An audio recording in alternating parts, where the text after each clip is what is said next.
standards would shame an alley cat.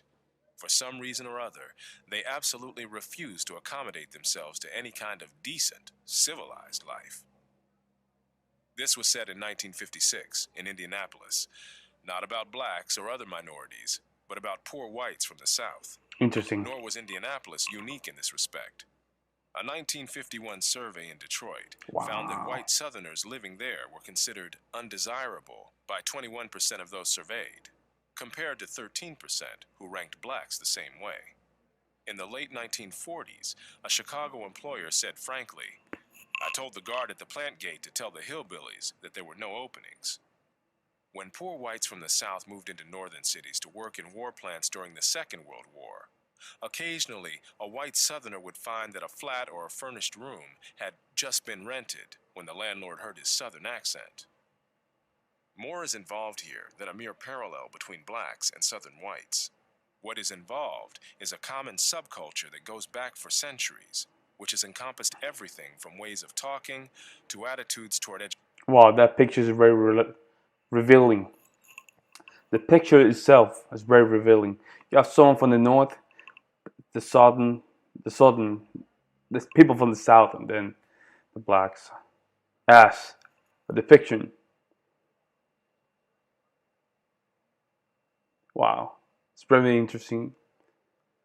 Even though they're from the Caucasian race, and the other ones are from the more no black race, they're still in the same baseline because of the culture.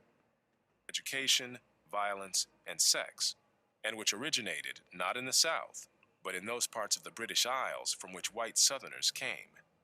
That culture long ago died out where it originated in Britain, while surviving in the American South. Wow. Then it largely died out among both white and black Southerners, while still surviving today in the poorest and worst of the urban black ghettos. It is not uncommon for a culture to survive longer where it is transplanted and to retain characteristics lost in its place of origin.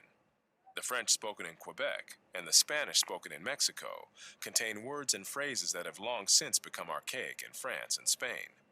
Regional German dialects persisted among Germans living in the United States after those dialects had begun to die out in Germany itself.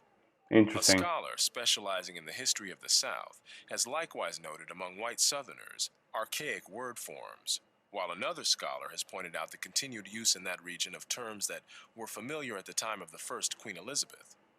The card Wow. game whist is today played almost exclusively by blacks, especially low-income blacks, though in the 18th century it was played by the British upper classes and has since then evolved into bridge. The history of the evolution of this game is indicative of a much broader pattern of cultural evolution in much more weighty things. Southern whites not only spoke the English language in very different ways from whites in other regions. Their churches, their roads, their homes, their music, their education, their food, and their sex lives were all sharply different from those of other whites.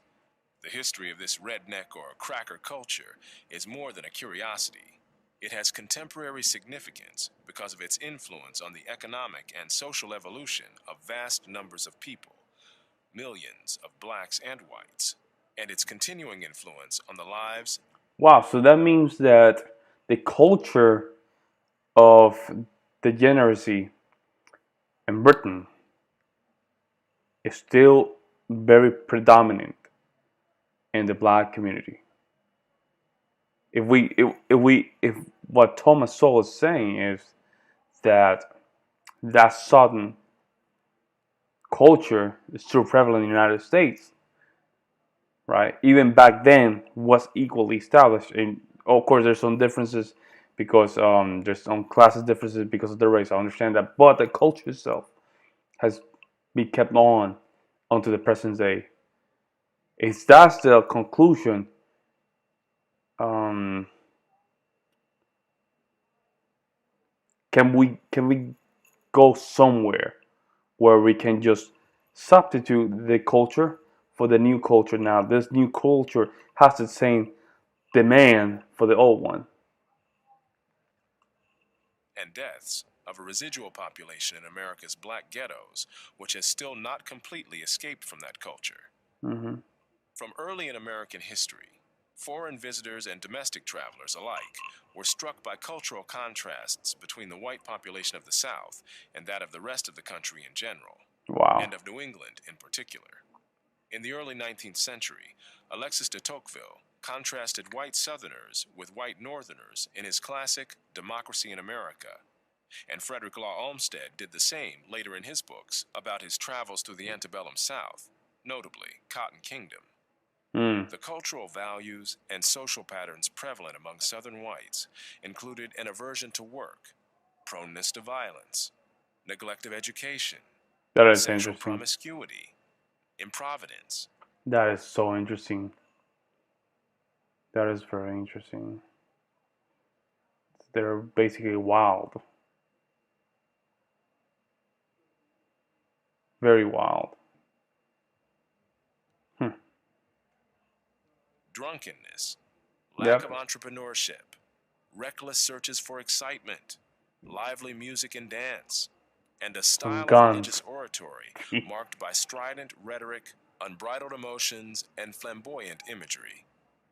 This oratorical style carried over into the political oratory of the region in both the Jim Crow era and the Civil Rights era, and has continued Mm. on into our own times among black politicians, preachers, and activists. Touchy pride, vanity, and boastful self-dramatization were also part of this redneck. I travel to the South, and I can. People are definitely different.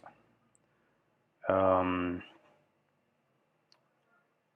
and it's not that one is better than the other. It's just the way they express is very different.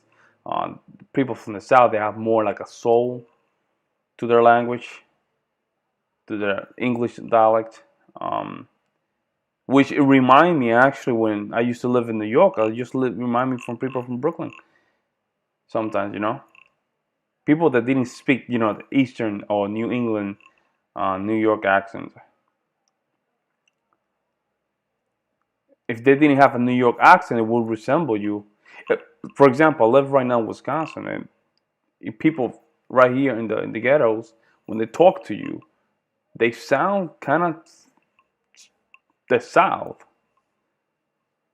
And it's true. I think there was I think it's true that people from the South that moved to the North, and they kept the dialect. Of course, from the South, so that probably could be a reason. Culture among people from regions of Britain where the civilization was the least developed. They boast and lack self-restraint, Mm. Olmsted said, after observing their descendants in the American antebellum South. While Professor Grady McWhiney's Cracker Culture is perhaps the most thorough historical study of the Wow. values and behavioral patterns of white Southerners, many other scholarly studies have turned up very similar patterns, even when they differed in some ways as to the causes. Professor David Hackett Fisher's Albion Seed, for example, Albion seat for British folks way in America. Oh, okay. challenges the Celtic connection thesis put forth by Professor McWhiney, but shows many of the same cultural patterns among the same people, both in Britain and in the American South. Popular writings of the 19th and 20th centuries have likewise described similar behavior, Mm. including the Indianapolis residents' comments on white Southern migrants to that city, which sounds Mm. so much like what many have said about ghetto blacks.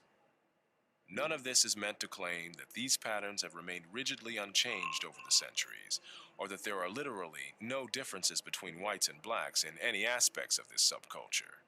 However, Subculture. what is remarkable is how pervasive and how close the similarities have been. People with ADHD say So basically, what is considered the culture of the black community today is clearly very well connected to the Southern culture from the 18th and 19th century. Hmm.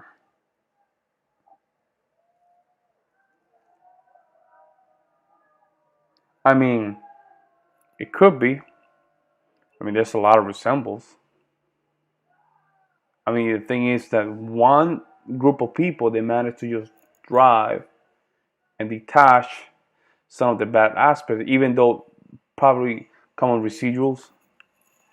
are kept, but the majority managed to just move on. Compare, let's say, compare from whatever it was in the 19th century, in the beginning of the 20th century, doesn't look not even closely resemble for what is today. That culture, particularly, but this older culture has embraced all those bad things and managed to just keep moving to that direction.